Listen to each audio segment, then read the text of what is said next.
Bang box के नाजरीन अस्सलाम वालेकुम। बहुत हो गई, बहुत ही सीरियस किस्म की शायरी, पोइट्री, बहुत सी बातें हो गई। चलिए आज आपको सुनाते हैं एक मज़ाहिया गज़ल।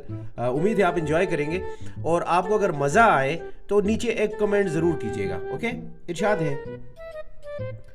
इतने पड़े हैं डंडे सर पे तेरी गली में, जी इतने पड़े हैं डंडे सर पे तेरी गली में, अरमान सारे हो गए ठंडे तेरी गली में।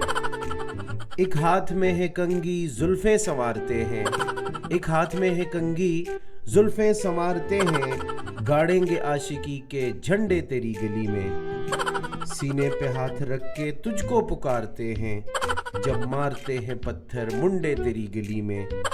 अब क्या बताऊं जालिम हम क्यों गुजारते हैं, संडे तेरी गली में मंडे तेरी गली में। तड़पे हैं कितना जालिम तुझको तरस न आया, हाय हाय। तड़पे हैं कितना जालिम तुझको तरस न आया, कर लेंगे खुदकुशी हम वनडे तेरी गली में। मंजूर ढूंढ लेंगे दीदार का बहाना, मतलब पीछे हटने वाले नहीं है भाई। क्या कह रहे हैं?